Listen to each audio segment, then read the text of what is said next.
Hello students, I am Shivani Sharma. Welcome back to my YouTube channel Shivani science education.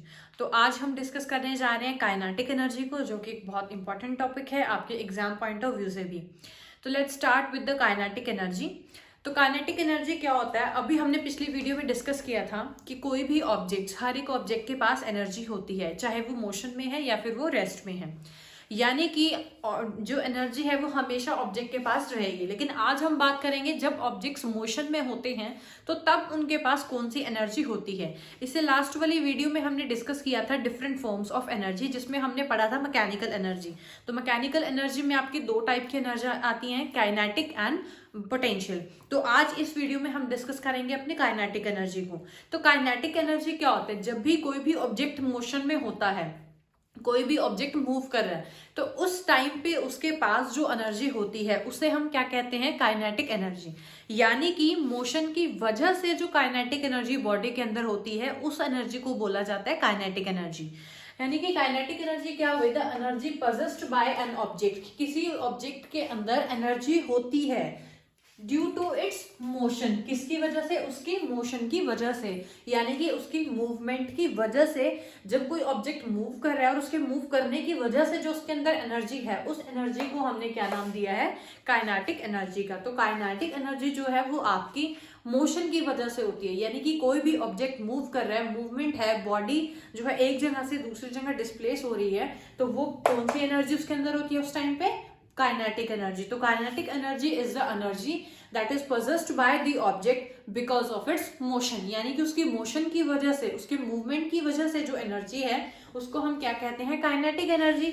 यानी कि जितने भी ऑब्जेक्ट मूव कर रहे हैं उन सब में काइनेटिक एनर्जी है। Examples, moving car, truck, train, या कोई भी ऑब्जेक्ट जो मूव कर रहा है, जैसे हमारी कार है वो सड़कों पे भाग रही है, ट्रेन जो है, जो ट्रक है, वो सब मोशन में है।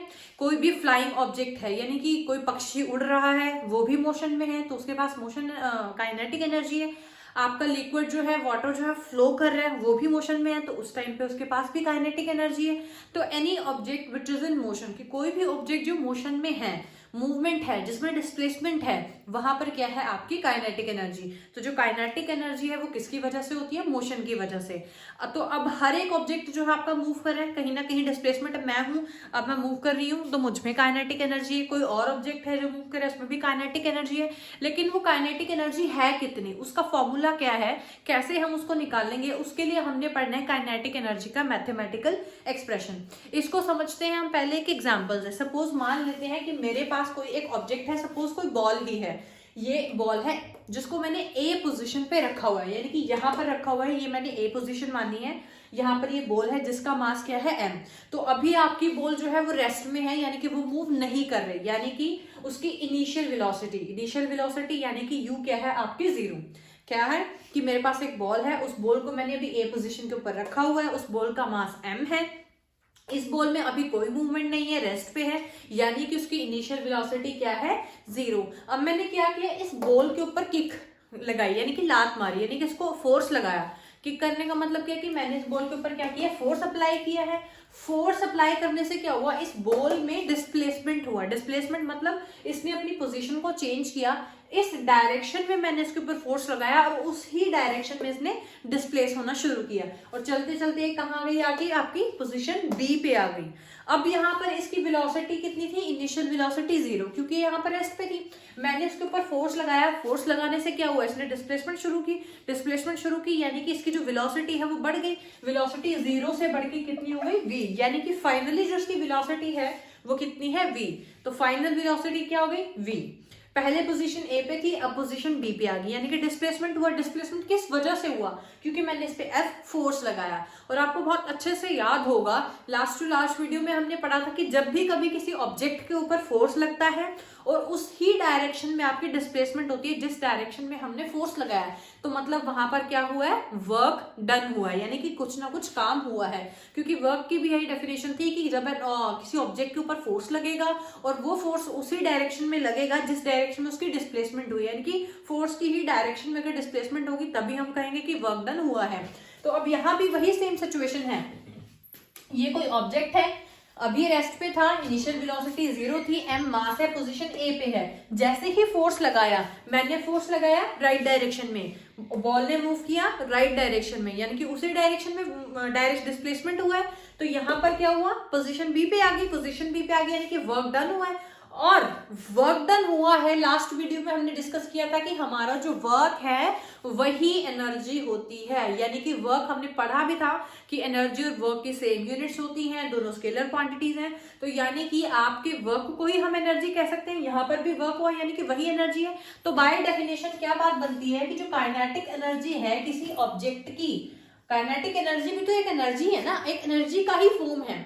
तो काइनेटिक एनर्जी है किसी ऑब्जेक्ट की जो मूव कर रहा है किसी सर्टेन वेलोसिटी के साथ। यहाँ पर ऑब्जेक्ट कितनी वेलोसिटी के साथ मूव कर रहा है, v वेलोसिटी के साथ। यानी कि अगर कोई ऑब्जेक्ट सर्टेन वेलोसिटी के साथ मूव करेगा तो उसकी काइनेटिक एनर्जी किसके इक्वल हो जाएगी, उसके वर्क डन के। कैसे बराबर हो जाएगी वर्क डन के, क्योंकि यहाँ पर वर्क डन हुआ है, हमने पढ़ा था कि वर्क ही आपकी एनर्जी होती है, यानी कि जितना वर्क डन हुआ है उतनी ही आपकी एनर्जी आई है, यही है, यानी कि वर्क डन ही आपका एनर्जी के बराबर है। तो यही बात हमारी डेफिनेशन भी कह रही है कि जब कोई ऑब्जेक्ट किसी सर्टेन वेलोसिटी के साथ मूव कर रहा है तो उस टाइम पे उसकी जो काइनेटिक एनर्जी होगी वो इक्वल होगी जितना वर्क डन उस ऑब्जेक्ट के ऊपर हुआ है।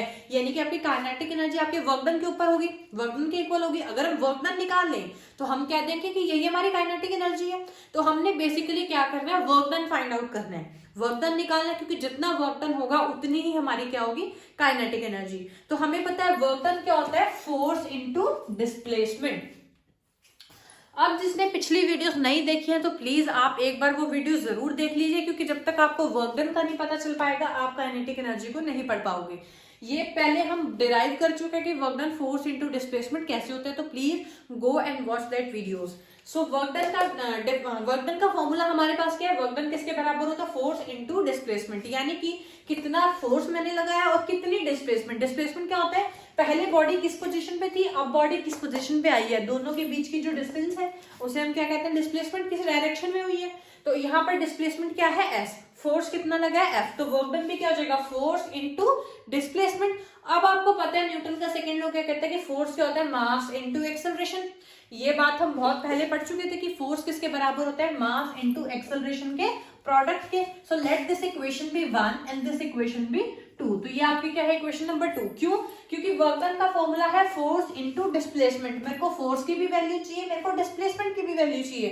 क्यों, क्योंकि मुझे वर्क डन निकालना है। अब मुझे पता है कि फोर्स किसके बराबर होता है, मास इनटू एक्सेलरेशन के। अब मुझे क्या चीज चाहिए, डिस्प्लेसमेंट। अब मुझे क्या निकालना है, डिस्प्लेसमेंट। अब आपको याद होगा जब हम इक्वेशंस ऑफ मोशन को डिस्कस कर रहे थे तो हमने थर्ड इक्वेशन ऑफ मोशन निकाली थी डिस्प्लेसमेंट के लिए, क्योंकि हमें वहां पर डिस्प्लेसमेंट चाहिए था। तो वहां पर हमने अपनी कौन सी इक्वेशन को यूज किया था, थर्ड इक्वेशन ऑफ मोशन को। तो हमारी थर्ड इक्वेशन ऑफ मोशन क्या कहती है कि v square minus u square is equal to 2as। v होता है आपकी फाइनल वेलोसिटी, u होती है आपकी initial velocity, a acceleration and s is the displacement. s क्या है आपका डिस्प्लेसमेंट। यहाँ पर मुझे किसकी वैल्यू निकालनी है, s की निकालनी है। अब मुझे पता है u क्या है, मेरा इनिशियल वेलोसिटी तो 0 थी, फाइनल वेलोसिटी क्या थी, v। तो मैंने वैल्यू रख ली फाइनल वेलोसिटी की v, इनिशियल वेलोसिटी की 0, क्योंकि स्टार्टिंग में मेरी बॉल मूव नहीं कर रही थी, यानी कि वो रेस्ट पे थी, यानी कि उसके अंदर कोई वेलोसिटी नहीं थी, इसलिए इनिशियल वेलोसिटी क्या हो गई, 0। तो ये तो आपका खत्म हो गया। तो यहाँ से v स्क्वायर किसके बराबर आ गया, 2as के। और अगर मुझे डिस्प्लेसमेंट की वैल्यू निकालनी है तो मुझे इसके डिवाइड पे लेके आना पड़ेगा, क्योंकि यहाँ पे मल्टीप्लीकेशन में है। तो s की वैल्यू क्या आ जाएगी, v स्क्वायर अपॉन 2a। तो डिस्प्लेसमेंट मेरा क्या आ गया, s equal to v square upon 2a। This is equation number 3। तो ये क्या है आपके इक्वेशन नंबर 3। इक्वेशन नंबर 2 क्या है, फोर्स की वैल्यू। इक्वेशन नंबर 3 क्या है, डिस्प्लेसमेंट की वैल्यू। और हमें चाहिए क्या, इन दोनों की वैल्यू तो पुट करनी है ना इक्वेशन 1 में। तो हमने क्या किया, इक्वेशन सेकंड एंड थर्ड को पुट कर दिया इन इक्वेशन 1 में, यानी कि फोर्स की और डिस्प्लेसमेंट की वैल्यू को हमने कहां पर पुट कर दिया, यहां पर, क्योंकि हमें यहां से क्या निकालना है, वर्क डन। तो फोर्स किसके बराबर है, मेरा मास into acceleration multiplied by displacement. Displacement क्या है, v स्क्वायर अपॉन 2a। यहाँ से एक्सेलरेशन से आपका एक्सेलरेशन कैंसिल हो जाता है, बच के क्या आता है, mv स्क्वायर अपॉन 2, यानी कि half of mv square upon 2। ये मेरे पास किसकी वैल्यू आई है, वर्क डन की। वर्क डन बाय डेफिनेशन क्या था, वर्क डन क्या था, किसके इक्वल था, आपका काइनेटिक एनर्जी के। हमने तो यही बात बोली थी कि जो हमारा वर्क डन है वही हमारी काइनेटिक एनर्जी है। तो यहाँ पर यानी कि ये जो वर्क डन आया है मेरा, यही काइनेटिक एनर्जी है। तो काइनेटिक एनर्जी का फॉर्मूला क्या निकल के आया आपका, half of M we square. तो this is the formula of the kinetic energy, जिसकी हेल्प से हम निकाल सकते हैं कि किसी भी ऑब्जेक्ट के अंदर मोशन की वजह से कितनी एनर्जी है। तो दिस इज काइनेटिक एनर्जी। हमने बेसिकली क्या किया है, काइनेटिक एनर्जी को पढ़ा है। काइनेटिक एनर्जी क्या होती है, ऑब्जेक्ट के मोशन की वजह से जो पार्टिकल के अंदर, जो ऑब्जेक्ट के अंदर एनर्जी होती है, उसे हम क्या कहते हैं, काइनेटिक एनर्जी। एग्जांपल्स नहीं है कि जैसे कोई भी चीज आपकी मूव करिए, आप मूव कर रहे हो, कोई car, truck, cycle, flying bird, flying water, या फिर हवा जो है आपकी, विंड जो है वो भी ब्लो करती है, उसमें भी मोशन है, तो उस टाइम पे उसकी भी एनर्जी है। तो मोशन की वजह से जो एनर्जी है उसे हम काइनेटिक एनर्जी कहते हैं। हमने एक्सप्रेशन को पढ़ा, फॉर्मूला निकाला, कैसे निकाला कि मेरे पास कोई ऑब्जेक्ट था, वो रेस्ट पे था, मैंने उसके ऊपर फोर्स लगाया, उसमें डिस्प्लेसमेंट हुई, जिस डायरेक्शन में फोर्स लगाया उसी डायरेक्शन में डिस्प्लेसमेंट हो तो उसे क्या कहते हैं, वर्क डन कहते हैं। यानी कि ऑब्जेक्ट के ऊपर जितना वर्क डन हुआ है वही उसकी एनर्जी के बराबर है। वर्क डन क्या होता है, फोर्स इनटू डिस्प्लेसमेंट। न्यूटन का सेकंड लॉ कहता है force equal to mass into acceleration. Displacement equation third equation of motion को यूज किया, तो s equal to v square upon 2a। दोनों की वैल्यू को इक्वेशन नंबर 1 पुट किया, we get the value of the work done. Work done equal to half of mv square, and by definition we started that work done is equal to kinetic energy. Therefore, in the last expression we get that kinetic energy is equals to half of mv square. So this is the formula for the kinetic energy. तो ये हमारा क्या था, kinetic energy का formula जो हमने example से derivative किया।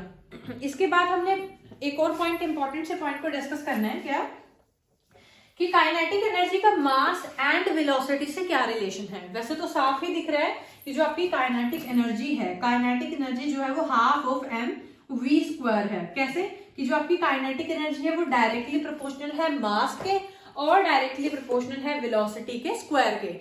यानी कि अगर किसी ऑब्जेक्ट का मास ज्यादा तो वहां पर काइनेटिक एनर्जी भी ज्यादा, वेलोसिटी ज्यादा तो काइनेटिक एनर्जी भी ज्यादा। इसको आप नॉर्मली भी देख सकते हो, एक नॉर्मल है लड़का, चलते चलते आ रहा है तो इसका मतलब उसके पास नॉर्मल एनर्जी है। अगर उसको भाग के आना पड़े, भागेगा कब, ऑब्वियसली बात है वो तभी भाग पाएगा जब उसके पास एनर्जी ज्यादा होगी। ठीक है ना, कोई एथलीट है वो कैसे भाग पाता है, क्योंकि उसके पास एनर्जी ज्यादा है। एक नॉर्मल जब मैं चल रही हूँ तो उस टाइम पे एनर्जी कम होती है, किसी का मास ज्यादा है तो उसको एनर्जी भी चलने के लिए उतनी ही ज्यादा चाहिए होगी। ठीक है ना, तो काइनेटिक जो एनर्जी है वो आपके मास और वेलोसिटी पे डिपेंड करती है। अगर मैं यहाँ पर मास को डबल कर दूं, सपोज m जो है आपका डबल हो जाए, यानी कि 2m हो जाए, 2m हो जाएगा, तो आपका एनर्जी क्या हो जाएगी, वो भी डबल। यानी कि पहले काइनेटिक एनर्जी कितनी, हाफ थी मास का, अब क्या होगी काइनेटिक एनर्जी टोटल पूरा m हो गई। यानी कि अगर आप मास को बढ़ाओगे तो काइनेटिक एनर्जी भी क्या होगी, डबल हो जाएगी। और अगर मैं मास को आधा कर दूं तो काइनेटिक एनर्जी भी आधी हो जाएगी। सेम यही बात वेलोसिटी के साथ भी है। फर्क सिर्फ का है क्योंकि यहाँ पर स्क्वायर है। अगर मैं वेलोसिटी को 2v कर दूंगी तो काइनेटिक 2 का भी स्क्वायर होगा, तो काइनेटिक एनर्जी आपकी क्या हो जाएगी, 4 टाइम्स हो जाएगी, यानी कि डबल से भी ज्यादा हो जाएगी, 4 गुना हो जाएगी। क्यों, क्योंकि यहाँ पर वेलोसिटी का स्क्वायर है। ऐसे ही अगर मैं वेलोसिटी को हाफ कर दूं तो काइनेटिक एनर्जी 1/4 हो जाएगी। क्यों, क्योंकि वेलोसिटी का स्क्वायर है। तो यही एक छोटा सा डिफरेंस है, वरना काइनेटिक एनर्जी दोनों पे ही इक्वली डिपेंड कर रही है कि काइनेटिक एनर्जी जो है वो मास के भी डायरेक्टली प्रोपोर्शनल है और वेलोसिटी की भी। सिर्फ फर्क इतना है कि वेलोसिटी के स्क्वायर के है। तो अभी हमने पढ़ा है काइनेटिक एनर्जी क्या होता है, उसकी पूरी एक्सप्रेशंस को पढ़ा है। ऐसे ही हमने डिटेल में पोटेंशियल एनर्जी को भी पढ़ना है, क्योंकि हमने पिछली वीडियो में डिस्कस किया था कि हमें मेनली इस चैप्टर में मैकेनिकल एनर्जी के ऊपर फोकस करना है। और मैकेनिकल एनर्जी क्या होती है, काइनेटिक एंड पोटेंशियल। तो अगली वीडियो को देखने के लिए like, share and subscribe to my channel. Thank you.